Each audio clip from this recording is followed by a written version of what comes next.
Eu acho incrível a capacidade do terraplanista de pensar com a bunda e não com a cabeça. Aquela velha ladainha de falar, mas no caso do eclipse lunar a sombra expande, no caso do eclipse solar a sombra encolhe. Como é que funciona isso no globo, né? A sombra que troca, né?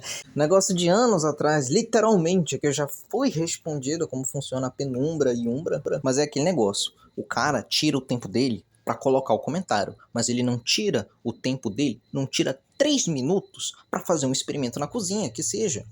Então aqui no caso eu estou marcando o tamanho da sombra dessa bolinha quando ela está bem pertinho do papel. E aí, ó, vocês verem como é que está o tamanho da sombra, o tamanho da sombra da bolinha. Agora eu vou levantar a bolinha o máximo que eu puder. Vocês agora prestem atenção no quanto a penumbra vai expandir em relação à sombra original e o quanto a umbra vai encolher. Então você vai ter esse pontinho bem pequenininho, onde é a sombra na sua totalidade, e essa área difusa enorme, maior do que a sombra normal, maior do que o tamanho do objeto, que são as regiões de parcialidade.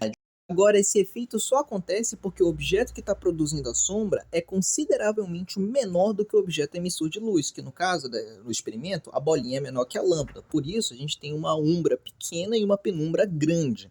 E no caso do modelo globo, tanto a Terra quanto a Lua são muito menores do que o Sol. Agora, se você usar uma fonte de luz menor do que o objeto que está produzindo sombra, como uma luz pontual vinda de um celular, você vai ver que a umbra e a penumbra são quase do mesmo tamanho, o que a gente não observa no mundo real.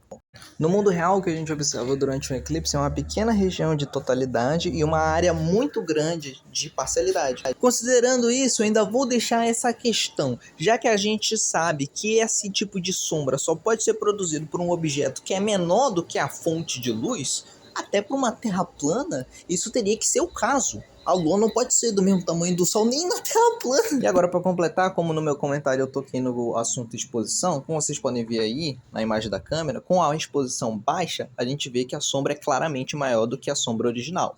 E agora, com a exposição alta, a gente vê que a sombra parece encolher. E no meu vídeo anterior eu estava preocupado em mostrar a sombra da Terra passando pela Lua, não necessariamente toda a extensão da sombra da Terra. Se fizesse essa imagem com outra exposição, obviamente iria aparecer assim como a gente fez aparecer lá no trechinho anterior.